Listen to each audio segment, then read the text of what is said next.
राधे राधे दोस्तों, जय श्री श्याम। आज के वीडियो में बात करने वाली हूँ जून में पंचक कब से प्रारंभ हो रही हैं, इसके साथ ही साथ कब तक चलने वाली हैं पंचक और जो पंचक है वो क्यों लगती हैं। संपूर्ण जानकारी आप सबको इस वीडियो में मिलेगी। तो चलिए सबसे पहले बात करते हैं जो पंचक हैं वो कब से प्रारंभ हो रही हैं।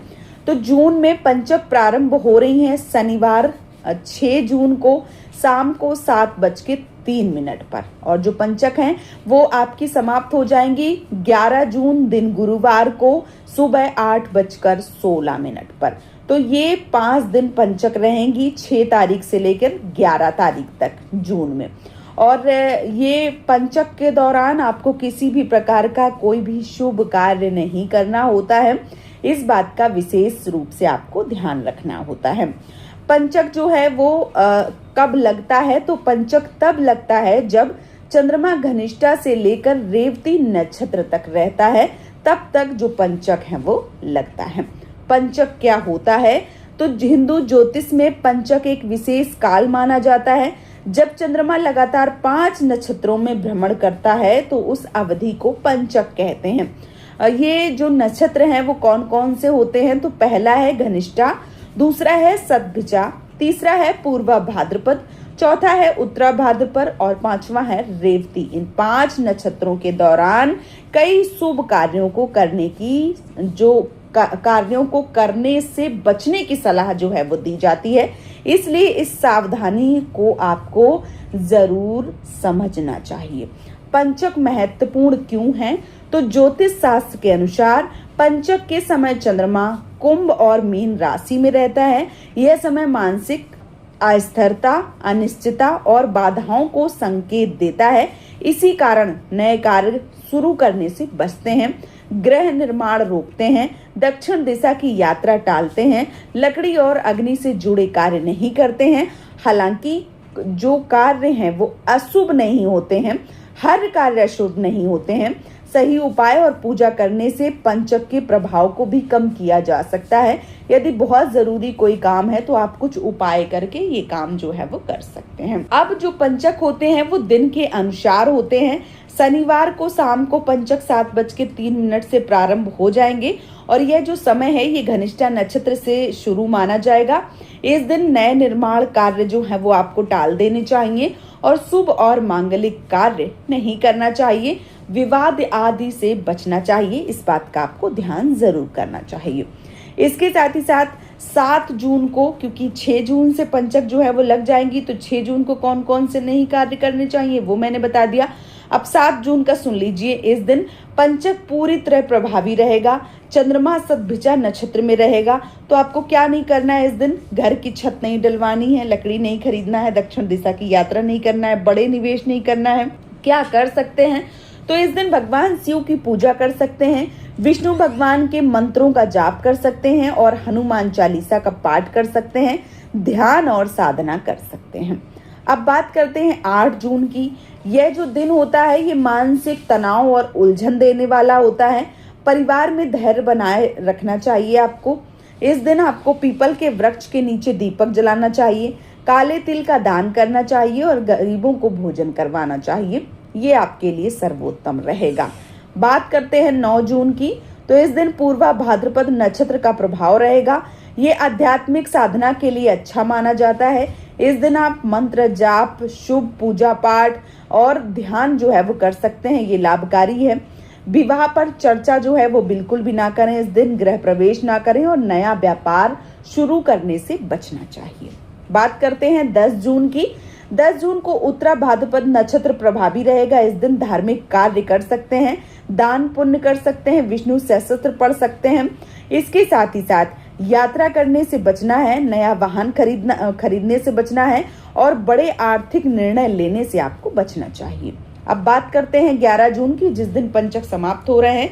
इस दिन आपको सुबह 8:16 के बाद जो पंचक हैं वो समाप्त हो जाएंगे।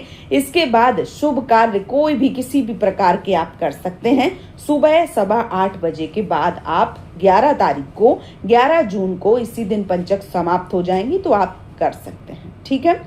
अब जो पंचक है वो 5 प्रकारों में बांटे गए हैं। पहला रोग पंचक, ये स्वास्थ्य की समस्याओं का संकेत देता है। दूसरा है राजपंचक, ये सरकारी और जो प्रशासनिक कार्य हैं उसमें बाधा ला सकते हैं। तीसरा है अग्निपंचक, ये आग से जुड़े कार्यों में सावधानी बरतनी चाहिए। चौथा है मृत्यु पंचक, इसे सबसे ज्यादा संवेदनशील माना जाता है। पांचवा है चोर पंचक, इसमें धन हानि और चोरी का भय रहता है। तो इस प्रकार से ये पंचक जो हैं इनके प्रकारों को बांटा गया है। अब पंचक में क्या नहीं करना चाहिए, तो मान्यता है कि घर की जो छत है वो नहीं डलवानी चाहिए, नहीं तो जीवन भर आपके घर में परेशानियां बनी रहेंगी। दक्षिण दिशा जो होती है वो यम की दिशा मानी गई है, इसलिए इस यात्रा को करने से बचना चाहिए। और इसके साथ ही साथ विशेष रूप से ईंधन या जो लकड़ी का निर्माण है वो नहीं करना चाहिए। लकड़ी जो है वो इकट्ठा नहीं करनी चाहिए। चारपाई, फोल्डिंग इत्यादि बनवाना भी अशुभ बताया गया है। विवाह और गृह प्रवेश करना भी शुभ नहीं बताया गया है। नया व्यापार जो है वो भी आपको नहीं करना चाहिए। अब पंचक में कौन से कार्य शुभ होते हैं, तो बहुत लोग मानते हैं कि पंचक में कुछ भी नहीं करना चाहिए, लेकिन ये पूरी तरीके से सही नहीं है। इन कार्यों को शुभ मान सकते हैं, जैसे मंत्र जाप, पूजा पाठ, ध्यान, व्रत, दान, तीर्थ दर्शन, सत्संग और धार्मिक पुस्तकें पढ़ना, ये सबसे ज्यादा श्रेष्ठ और शुभ बताए गए हैं।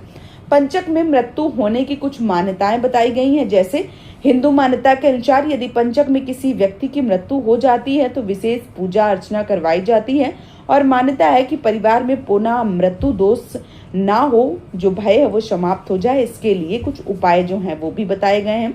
हालांकि ये धार्मिक विश्वास है कि अलग अलग क्षेत्रों की कई अलग अलग परंपराएं, अलग अलग नियम हो सकते हैं, लेकिन मृत्यु होने के बाद 5 अन्य गुड्डा गुड़ियां बनाकर उनका जो अग्नि है वो दिया जाता है।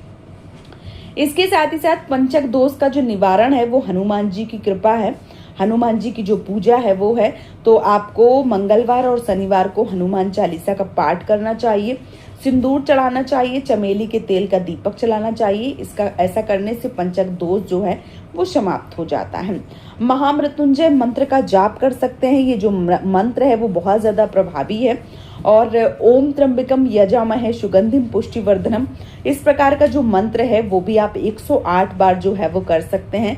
इससे भी आपको पुण्य फलों की प्राप्ति होगी। भगवान शिव का अभिषेक कर सकते हैं, जल चढ़ा सकते हैं, बेलपत्र चढ़ा सकते हैं, कच्चा दूध चढ़ा सकते हैं, गरीबों को दान कर सकते हैं, अन्न, वस्त्र, तिल, घी, फल दे सकते हैं। और पंचक में अगर यात्रा करनी पड़े आपको, क्योंकि कई बार जरूरी हो जाता है कुछ ऐसे कार्य, तो आप घर से जो दही चीनी है वो खाकर निकलें, भगवान गणेश का स्मरण करें, हनुमान जी का नाम लें और उसके बाद यात्रा जो है वो करें, लेकिन सावधानी से आपको जो गाड़ी इत्यादि है वो चलाना है। ठीक है। इसके साथ ही साथ जो शादी है, विवाह है जो नहीं हो रही है, तो आपको पंचक में किसी भी प्रकार का कोई भी जो बातचीत है वो नहीं करना चाहिए। ऐसा करने से भी बहुत सारे जो कार्य हैं वो बिगड़ सकते हैं, तो इस बात का भी विशेष रूप से ध्यान जो है वो आपको रखना चाहिए। पंचक में आप शिव मंत्र, विष्णु मंत्र, हनुमान मंत्र जो है वो कर सकते हैं और पंचक में दान जो है वो कर सकते हैं। और इसके साथ ही साथ जो महिलाएं हैं वो तुलसी पूजन करें, घर में दीपक जलाएं, विष्णु सहस्त्र पढ़ें और घर की सुख शांति बनाए रखने के लिए शांति जो है वो जरूर रखें। ठीक है। तो इस प्रकार से आप जो पंचक हैं उसमें अपना और अपने परिवार का ध्यान रख सकते हैं। तो इन पंचकों में 5 दिन आपको सावधानी से बरतनी है और पंचक समाप्त होने के बाद में आप सभी प्रकार के कार्य जो है वो कर सकते हैं। तो उम्मीद करती हूँ कि पंचक के बारे में आप सबको ये जानकारी पसंद आई होगी। यदि वीडियो पसंद आया है तो चैनल को सब्सक्राइब कर लीजिए, वीडियो को लाइक कर लीजिए। बहुत जल्दी आप सभी को मिलती हूँ एक और नए वीडियो के साथ में। तब तक के लिए जय श्री श्याम दोस्तों, राधे राधे।